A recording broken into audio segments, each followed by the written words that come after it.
Lahir sebagai keturunan bangsawan yang diturunkan dari ayahnya Raden Oto Iskandar Dinata atau biasa dipanggil Oto, merupakan anak ketiga dari 9 bersaudara. Ia gemar bermain bola serta menari Sunda, serta juga pandai menabuh gamelan. Menempuh pendidikan di Hollands Island School, Bandung, dan melanjutkan pendidikan di Kweek School Onderbouw yang merupakan sekolah berasrama di Bandung.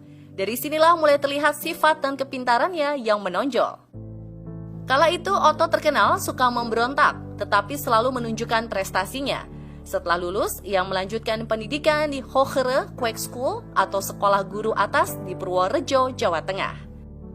Alhasil semakin matanglah pribadi Oto dengan rasa ingin tahu mendalam tentang bacaan koran The Express yang isinya kebanyakan tentang kecaman-kecaman terhadap Belanda.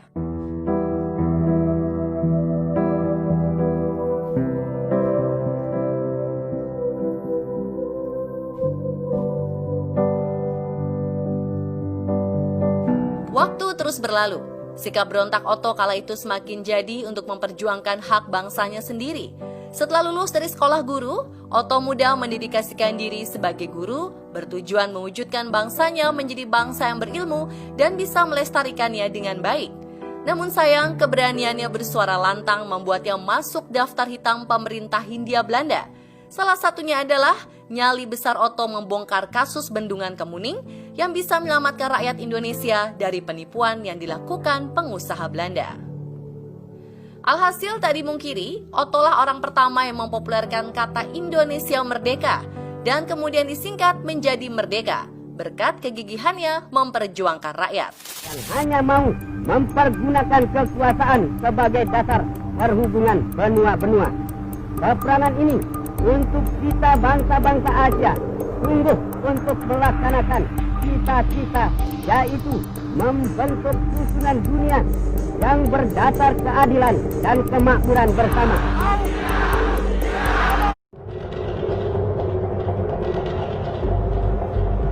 Ketika Indonesia berada di bawah kekuasaan Jepang setelah menyerahnya Belanda pada 1942, Oto Iskandar Dinata beralih ke bidang jurnalistik dengan memimpin Surat Kabar Cahaya.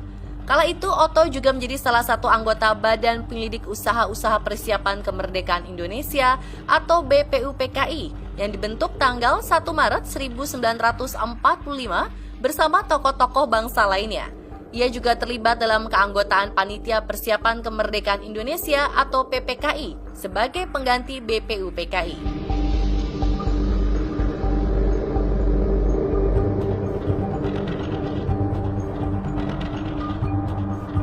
Setelah Indonesia akhirnya memproklamirkan kemerdekaan pada 17 Agustus 1945 dan menjadi negara yang memiliki pemerintahan sendiri, Oto menempati posisi sebagai salah satu menteri negara pertama bersama Muhammad Amir, Wahid Hashim, Mr. Sartono, dan A.A. Maramis.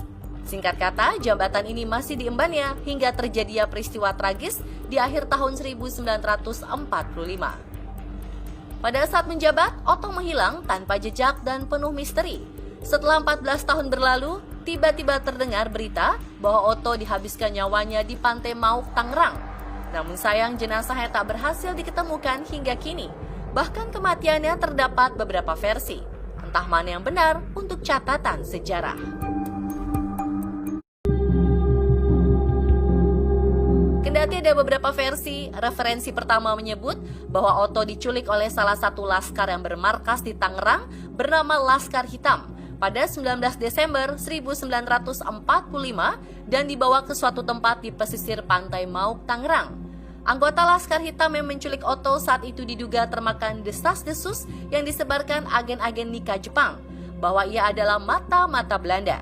Tujuan nikah saat itu tentu saja untuk menyingkirkan orang-orang yang dianggap menghalangi upaya rekolonisasi Belanda.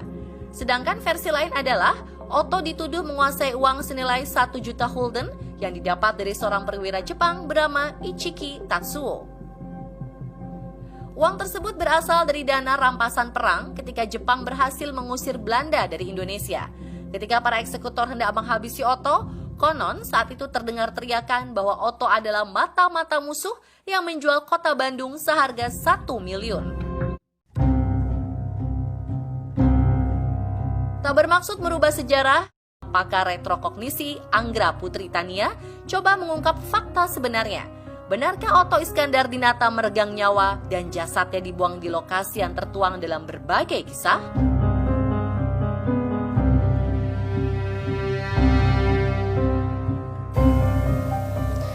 Assalamualaikum warahmatullahi wabarakatuh. Jumpa lagi dengan saya Anggra Putri Tania, dan kali ini saya sedang berada di pantai Kecamatan Mauk, Tangerang, Banten. Dan insya Allah di sini saya akan mengupas misteri tentang kematian Pak Otto Iskandar Dinata, seorang pahlawan nasional.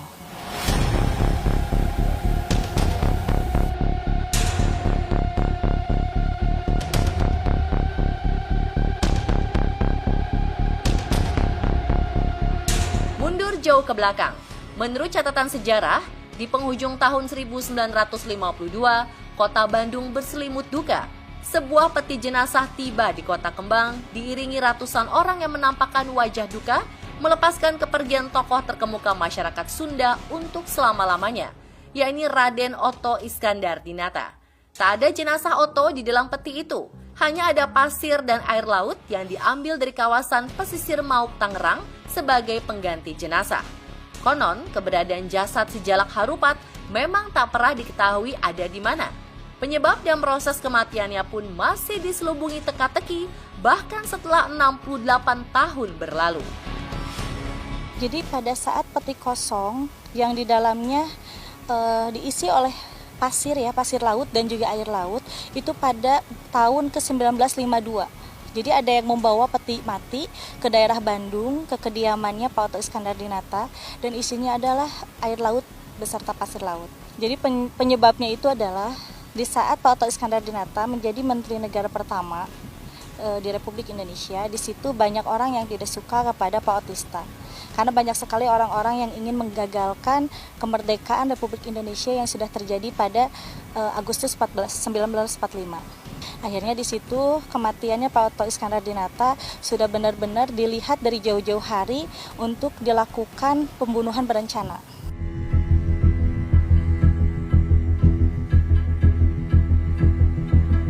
Peti jenazah berisi pasir dan air itu dimakamkan pada hari Minggu, 21 Desember 1952 di Taman Bahagia Lembang, Bandung.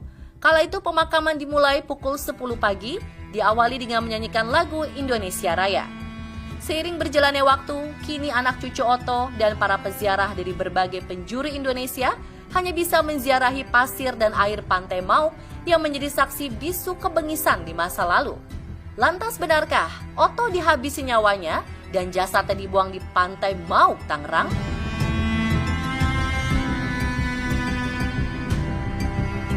Jadi pada bulan Desember, awal bulan Desember 1945, ada segerombolan orang yang mendatangi ke rumahnya Pak Otto Iskandar Dinata, dan akhirnya Pak Otto Iskandar Dinata itu diculik oleh segerombolan orang itu, kurang lebih 2 mobil ya, dan membawa ke pantai Mauk ini. Selama 7 hari, di sini tuh Pak Otto Iskandar Dinata disiksa sampai akhirnya dipasung. Setelah dipasung, emang awal mulanya mau dilarung di sini, di Pantai Mauk, tapi ternyata takut ketahuan karena di Pantai Mauk ini ada salah satu pahlawan juga yang kenal dengan Pak Otista. Takutnya dikenali, akhirnya dibawalah ke Ujung Kulon. Di Ujung Kulon akhirnya dilarung, tetapi di saat dilarung dan tenggelam ke dasar lautan, di situ ada penyelam 2 orang yang menyelamatkan Pak Otista.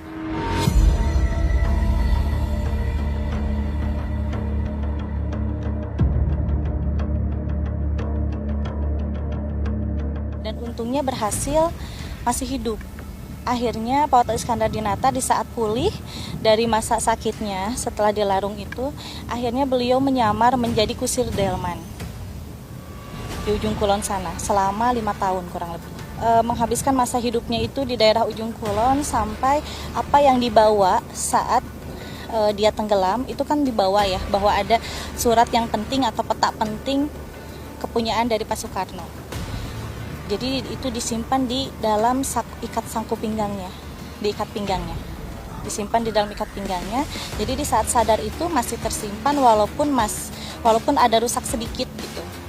Akhirnya peta tersebut sampai sekarang masih dikubur di dekat pantai Ujung Kulon.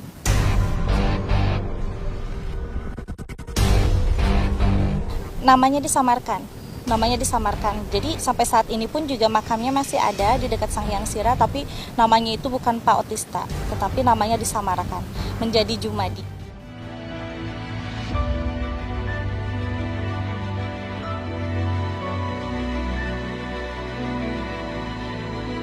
Dan Pak Otista tepat meninggal pada tanggal 21 September tahun 1950. Ya pemirsa, sekian dari saya tentang penjelasan teka-teki misteri kematiannya Pak Otista. Dan mohon maaf dari saya Anggra Putri Tania bukan bermaksud untuk merubah sejarah, tapi di sini saya hanya ingin meluruskan sejarah yang sebenarnya. Dan untuk seluruh putra bangsa, jangan pernah sampai melupakan sejarah yang benar-benar ada. Pak Otista adalah seorang pahlawan nasional yang benar-benar sangat berjasa di negara Indonesia ini. Saya Anggra Putri Tania, pamit undur diri. Wassalamualaikum warahmatullahi wabarakatuh.